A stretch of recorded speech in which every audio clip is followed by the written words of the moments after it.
ડેડિયાપાડાના ધારાસભ્ય ચૈતર વસાવા જે કેટલા છેલ્લા સમયથી જેલમાં હતા, પરંતુ અત્યારે હાલ ચૈતર વસાવા કેસને લઈને એક મોટી અપડેટ સામે આવી છે। ચૈતર વસાવાને જામીન મળ્યા છે।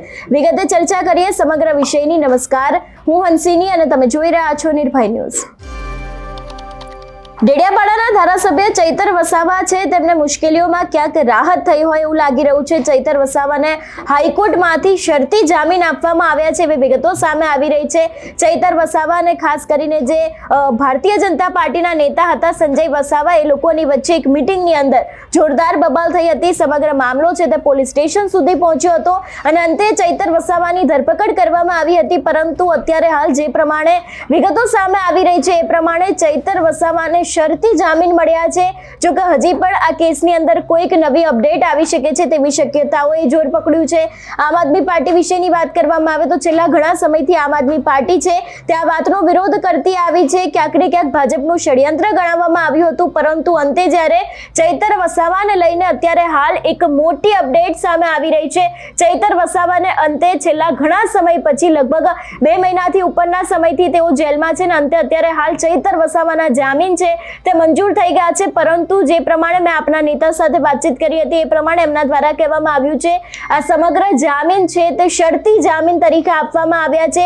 ક્યાંક ઘણી બધી શરતો છે એનું પાલન ચૈતર વસાવાને કરવું પડશે એવી પણ વિગતો સામે આવી રહી છે। કારણ કે જે પ્રમાણે ચૈતર વસાવા ઉપર આક્ષેપો મૂકવામાં આવ્યા હતા ભાજપના નેતા દ્વારા કે તેમને છૂટો ગ્લાસ માર્યો હતો ને એ બાદ સમગ્ર ઘટના બની હતી, બોલાચાલી થઈ હતી, ક્યાંક અપશબ્દો બોલવામાં આવ્યા હતા। એ બાદ ચૈતર વસાવાની ધરપકડ કરવામાં આવી હતી। તેમના સમર્થકો મેદાને આવી ગયા હતા, પરંતુ અત્યારે હાલ જે પ્રમાણે માહિતી સામે આવી રહી છે એ પ્રમાણે કે ચૈતર વસાવાને અંતે આજે જામીન મળી ગયા છે અને આ જામીન છે તે હાઈકોર્ટમાંથી આપવામાં આવ્યા છે।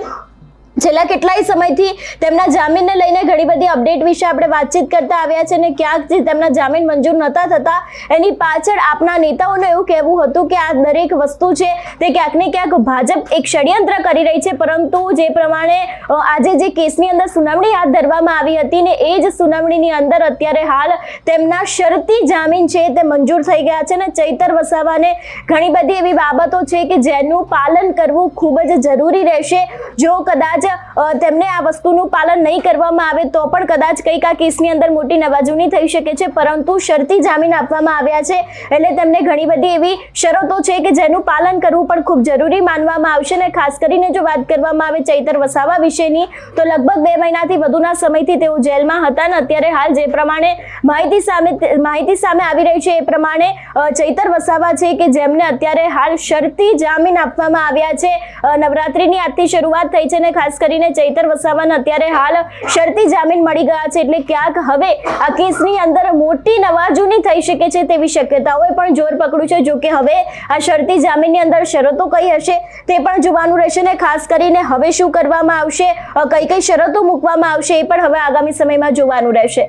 તમારું શું માનવું છે આ વિષયને લઈને અમને કમેન્ટ કરીને ચોક્કસથી જણાવજો। તેની સાથે અમારી ચેનલ નિર્ભય ન્યૂઝને લાઇક, શેર અને સબસ્ક્રાઇબ કરવાનું ભૂલશો નહીં। નમસ્કાર।